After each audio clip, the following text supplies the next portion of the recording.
আমরা আগেই বলেছিলাম যে জামাত ইসলামের কওমি থেকে যে সমস্ত আলেমরা যোগদান করেছে তার ম্যাক্সিমাম হলো অচল মাল। কওমিতে চলে না সেই সমস্ত অচল মালগুলো জামাতে গিয়ে আল্লামা হচ্ছে। তার বাস্তব প্রমাণ এই যে আপনারা জানেন গতকালকে 4 জন কওমি আলেম জামাতে যোগদান করেছে এবং ঘটা করে জামাতের লোকজন খুব ভাবে প্রচার করেছেন। আসলে মূলত কওমি আলেমদেরকেই একমাত্র হক্কানিয়াতের পরিচয় মনে করা হয়। কারণ গোটা বাংলাদেশে যখন কথা উঠেছে যে জামাত কোনো হক্কানি দল না, আহলে সুন্নাত ওয়াল আকীদার মানে আহলে সুন্নাত ওয়াল জামাতের যে আকীদা আছে সে অনুযায়ী জামাতকে হক্কানি দল হিসেবে বিবেচিত করা হয় না, তখন নিজেদেরকে হক্কানিয়াত পরিচয় করার জন্য কওমি আলেমদেরকে নিজেদের দলে ভিড়াচ্ছে, যাতে করে মানুষকে এই মেসেজটা তারা দিতে পারে যে না আমরাও হক দল, যার কারণে কওমি আলেমরা আসতেছে। এ যাবৎ পর্যন্ত যতগুলো কওমি আলেম জামাতে ঢুকছে তারা ম্যাক্সিমামই হচ্ছে অচল মাল। আর সবচেয়ে অচল মাল হলো গতকালকে যে 4টা ঢুকছে আর কি কওমি থেকে জামাতে, একেবারে অচল মাল। মুফতি শাহ অলিউল্লাহ, অথচ মুতাওয়াসসিতা একটা সাবজেক্টও পাস করতে পারে নাই। নাহমের যে পরীক্ষা দিয়েছে নাহমের একটাও পাস করতে পারে না। এইরকম অচল মাল নিয়ে তারা গোটা বাংলাদেশে ঢোল পিটিয়ে ফেলছে, দেখো কওমি থেকে আমরা সব দিয়ে চলে আসছি। ভাই এই সমস্ত অচল মাল কওমির চলে না। এরকম মাল কওমির বারান্দায় ঘুরিয়ে বেড়াচ্ছে। অতএব 2-5টা গেলে কওমির কোনো সমস্যা নাই। তবে যারা যাচ্ছে তারা মূলত ওই যে কওমিতে কোনো জায়গা পাচ্ছে না বলেই তারা জামাতে যাচ্ছে। কথা বুঝতে পারছেন? তো এরকমই আমরা আজকে দেখতে পেলাম যে আমাদের কওমি আলেমদের একটা পাওয়ারও আছে, যে নিজেদের হক্কানিয়ত প্রমাণ করার জন্য কওমি আলেমদেরকে ধার করা লাগতেছে জামাতে। তাহলে জামাত কত বড় ফকির চিন্তা করেছেন? যারা ফকির, যাদের মধ্যে ভালো আলেম নাই, তারাই অন্যের উপর মুখাফেকি হয়ে থাকে। বাংলাদেশে এখন বৃদ্ধাশ্রমে মায়েদের অভাব হচ্ছে না। এখন বাংলাদেশে যে যত বড় শিক্ষিত সে তত বড় অমানুষ, যে যত বড় শিক্ষিত তাদের মা বাপরাই বৃদ্ধাশ্রমে বেশি। কথা বলুন ঠিক কিনা? আপনাদের গ্রামে দেখবেন ঠেলাওয়ালা, দিন মজুর, কুলি, যারা দিন খায়, মাঠে খেটে খায়, তাদের মা বাপ কিন্তু বৃদ্ধাশ্রমে নাই। কথা বলুন ঠিক কিনা? আর যারা শিক্ষিত কিছু কুলাঙ্গার আছে, শিক্ষিত কিন্তু মনুষ্যত্ব অর্জন করতে পারে নাই, সুশিক্ষিত হতে পারে নাই, তারা তাদের মা বাবাগুলো বৃদ্ধাশ্রমের মধ্যে রেখে দিয়েছে আর শ্বশুর শাশুড়িকে আপন করে নিয়েছে। আমি ওই সমস্ত বাবাজিদেরকে বলি, বাবারে আজকে মা বাবাকে বৃদ্ধাশ্রমে রেখে খুব আনন্দে কাটছো, আগামীকাল তুমি বাবা হবা, তুমি মা হবা, তোমার মা বাবার তো ঠাঁই হয়েছে বৃদ্ধাশ্রমে আর তোমার ঠাঁই হবে গোরস্থানে। কথা বলুন ঠিক কিনা?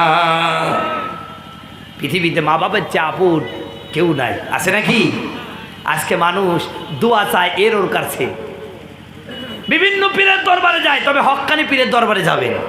যেই পীরের দরবারে গেলে নামাজি হওয়া যায়, যেই পীরের দরবারে গেলে বউকে পর্দায় রাখা যায়, যেই পীরের দরবারে গেলে নামাজ, কোরআন, তাসবিহ, তাহলিল শেখা যায়, যাবেন। কিন্তু যেই পীরের দরবারে গেলে নামাজ আগে পড়তেন এখন সাইডি দিয়েছেন, এমন ভদ্র পীরের দরবারে যাওয়া যাবে নাকি? কারণ এটা তো আপনাদের হলো চট্টগ্রামে নাই, আমার কুষ্টিয়ায় কিছু পীর আছে ভাই, নামাজ কালাম তো জানেই না, গোসল পর্যন্ত করে না। এই যে গত কয়েকদিন আগেই লালন শাহ আখড়ার পাশে আমার মাহফিল ছিল। এমনি আমি পড়াশোনাও করেছি, লালন শাহ আখড়ার পাশে একটা মাদ্রাসা আছে, সেই মাদ্রাসায় আগে আমি ওই জায়গায় ক্রিকেট খেলতাম বিকেলবেলায়। একদিন খেলার ফাঁকে শুনলাম লালনের একটা পুরাতন মুরিদ আইছে। তা আমি আবার গেলাম, দেখি পুরাতন মুরিদ, তো দেখলাম এই বড় মুস আর এই বড় দাড়ি, গাঁজা খাইতে খাইতে এটা পুরা এলাম লাল হয়ে গেছে। তো এইভাবে বসে আছে, বুঝছেন, এইভাবে বসে আছে। তো আমি সালাম দিলাম, আসসালামু আলাইকুম ওয়া রাহমাতুল্লাহ। তো উনি সালামের জবাব না দিয়ে এরম করছে।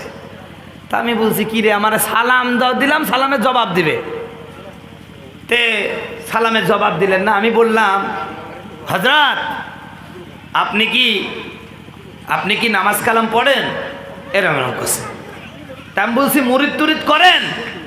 তে বলছে হ্যাঁ করি। তো কয়টা মুরিদ আছে? বলছে 1010। আর শরীর দিয়ে এমন বক বক করে গন্ধ বাড়াচ্ছে। আমি বললাম, ও চাচা আপনি কি গোসল টোসল করেছেন? কয় বাবা 6 মাস করিনি। কয় মাস? 6 মাস। আমি বললাম, চাচা 6 মাস গোসল করেন নাই, ব্যাপারটা কি? তা আপনি কি পোশাক পায়খানা ফিরে কুলুপ টুলুপ করেন, পানি টানি নেন? তা আমার জবাব দিল কি জানেন? হুজুর এই কথা আপনি বলবেন না, এই কথা বলবেন না। যেই পানি পানি করে হাসান হযরতে হুসাইন কারবালার ময়দানে জীবন দিল, ওই পানি আমি ওখানে ইউজ করি না। জোরে বলেন নাউজুবিল্লাহ। আমি বললাম, ও চাচা পানি পানি করে ইমাম হুসাইন কারবালার ময়দানে মারা গেল, এই জন্য আপনি পানি ব্যবহার করেন না। তার মানে আপনি পায়খানা করেও জীবনে সুসু করেন না। কথা বলুন ঠিক কিনা? এইরকম পীর, এই বড় মোষ হাসে না কান্দে বুঝার উপায় নাই। একদিন ওইরকম এক পীর আমার বাড়ির এলাকায় ছিল। আমি বললাম, এ দোস্তে ভাত খাই কেমনে রে? তো আমাকে বললো, দোস্ত আর 2 বউ আছে। আমি বলছি কেমনে? কয় এক বউ উঁচু করে ধরে আর একবার ঢুকা দেয়। কথা বুঝতে পারছে? অথচ রসুল বলছে মুসকে ছোট করো, দাড়িকে লম্বা করো। কথা বলুন ঠিক কিনা? এই কালকে এক পীর দেখলাম, ও আবার মুস কাটে না, ওর মুস হলো 3.5 ফুট। কয় ফুট? 3.5 ফুট। ওরে জিজ্ঞাসা করছে, তুমি মুস কাটো না কে? কয় আমার পীরের নির্দেশ, আমি জীবনে মুস কাটবো না।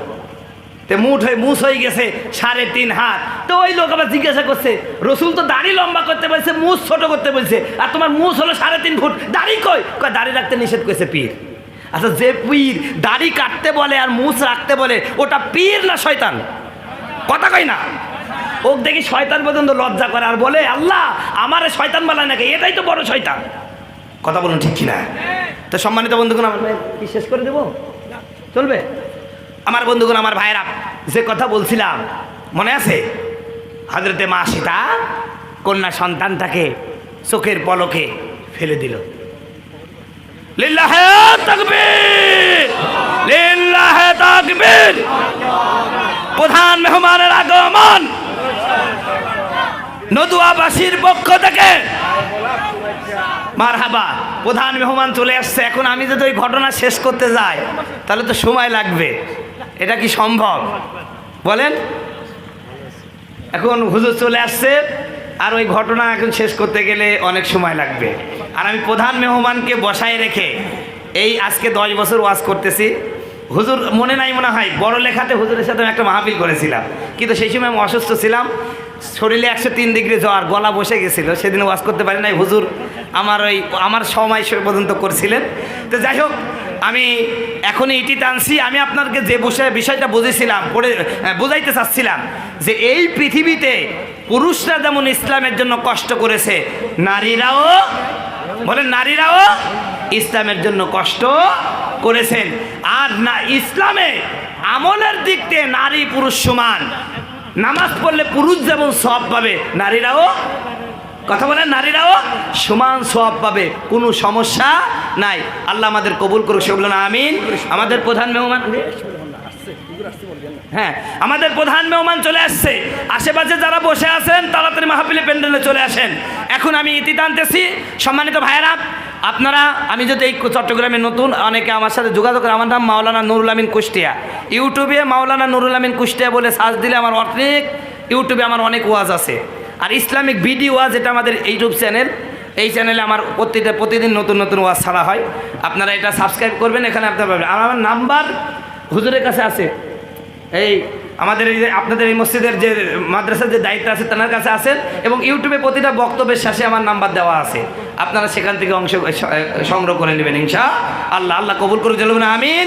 আসসালামু আলাইকুম ওয়া রাহমাতুল্লাহি ওয়া বারাকাতুহু।